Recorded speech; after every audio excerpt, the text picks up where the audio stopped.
अस्सलामुअलैकुम जी। Introduction to electrodynamics lift का fourth edition है। प्रॉब्लम 4.22 चैप्टर 4 चल रहा है, electric field in a matter.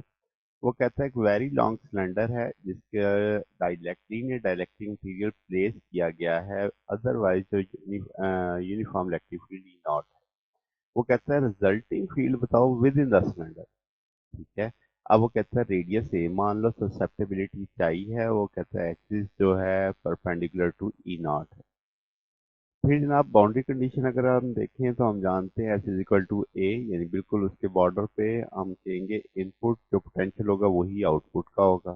फिर डाइलेक्ट्रिक के लिहाज से देखा जाए तो हम जानते हैं ई का ग्रेडियंट होता है पोटेंशियल के साथ, तो वो लग जाएगा epsilon V curly in V in over curly S, क्योंकि एस ए के बराबर माना हुआ है। वैसे तो रेडियस ए है मगर हम उसे एस के बराबर लेके चल रहे हैं। इसी तरह आउटपुट के लिए देख लेंगे।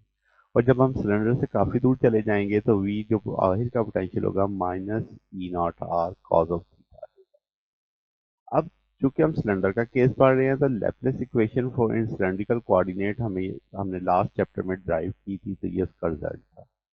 अब अगर हम इनसाइड होते हैं तो S को लेस देन ए मानते हैं, तो हम कहेंगे जो रिमेनिंग टूल बचेगा ए नॉट भी जीरो हो जाएगा आपके पास। ये सारा फैक्टर में से बचेगा समेशन के वन से एस के ए के कॉस के फाइव प्लस बी के साइन के फाइव। ओके।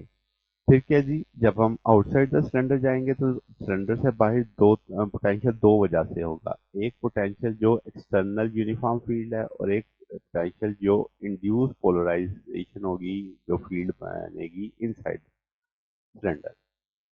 तो पोटेंशियल सिर्फ एक्स एक्सिस एक एक्सिस के ऊपर होगा और बाकी एक्सिस पे हम कहेंगे वाई जेड जो के पर जीरो आ जाएगा उसका पोटेंशियल। तो रिमेनिंग आप देखेंगे आउटसाइड, वो भी एस फाई के साथ हम कहेंगे डिपेंडेंट होगा, minus E naught S cos phi. इन आर की जगह हमने क्या ला दिया, एस डाल दिया। फिर आपके पास आ जाएगा समेशन एस माइनस के कॉस के फाइव प्लस बी के साइन के फाइव। अब अगर हम पहली बाउंड्री कंडीशन देखें तो हम कह रहे हैं पोटेंशियल कंटिन्यूस होगा at S is equal to A. तो इसका मतलब ये हुआ कि एस ए करके दोनों वैल्यूज को बराबर किया जा सकता है। हमने जहां जहां एस आ रहा था उसकी जगह क्या डाल दिया, ए डाल दिया। फिर सेकंड बाउंड्री कंडीशन देखें तो हम कहते हैं कि भाई जो कंटिन्यूटी नॉर्मल कंपोनेंट है डिस्प्लेसमेंट वेक्टर का वो भी बराबर होगा एस इक्वल टू ए।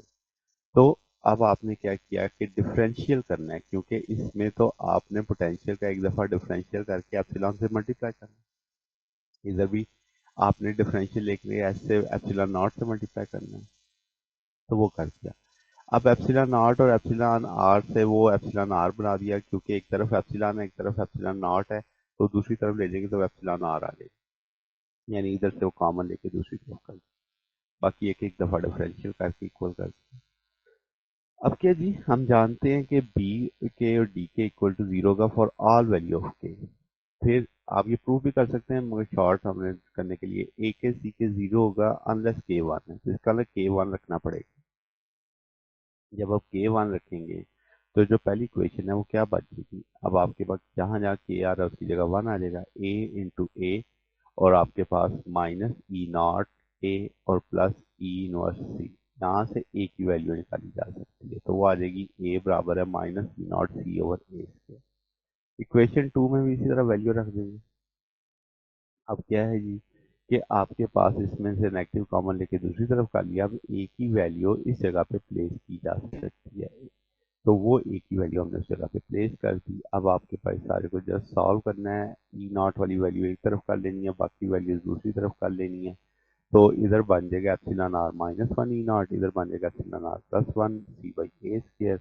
तो यहाँ से सी की वैल्यू एक तरफ रख के बाकी फैक्टर दूसरी तरफ लेके, अब सी की वैल्यू पता है। जब सी की वैल्यू पता है तो ए की वैल्यू निकाली जा सकती है, तो वही काम किया, सी की वैल्यू पता था तो उसमें हम ए की वैल्यू निकाल सकते हैं।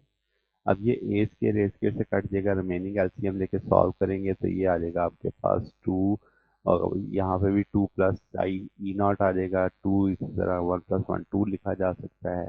अगर मैं कहूँ ऊपर नीचे से टू से डिवाइड कर दिया जाए तो one over one plus i by two into e naught आ जाएगा। अब ए की वैल्यू आ गई। जब ए की वैल्यू आ गई तो क्या हम इस जगह पे जो इनसाइड पोटेंशियल का टूल था उसमें ए की वैल्यू लगाई जा सकती है। वो सारी की सारी नेगेटिव नेगेटिव से क्या हो जाएगा,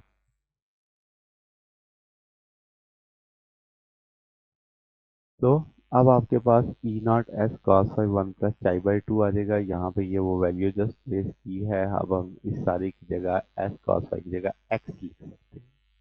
तो पोटेंशियल डेरिवेटिव होता है एक्स के लिहाज से, जो कि हमने चेन देखनी है, नेगेटिव नेगेटिव पॉजिटिव हो जाएगा, एक्स कट जाएगा उससे, तो ई not one plus chi by two आ जाएगा। तो ये वो इलेक्ट्रिक फील्ड होगी जो इनसाइड द सिलेंडर मानी जाएगी। वो भी यूनिफॉर्म है क्योंकि ई नॉट कांस्टेंट है, वन कांस्टेंट, टू कांस्टेंट, चाई कांस्टेंट। तो ये हम कहेंगे कि सिलेंडर के अंदर भी फील्ड क्या रहेगी, यूनिफॉर्म रहेगी। तो ये हमारे पास सोल्यूशन है। अगर आपको इसकी बात पूछनी है, डाउट है, नीचे कमेंट में पूछ सकते हैं। वीडियो अच्छी लगी हो तो वीडियो को लाइक कीजिएगा, दोस्तों के साथ शेयर कीजिएगा, चैनल को सब्सक्राइब कर दीजिएगा। अब तक के लिए इतना ही, बाकी इंशाल्लाह नेक्स्ट देखेंगे। ओके, अल्लाह हाफिज।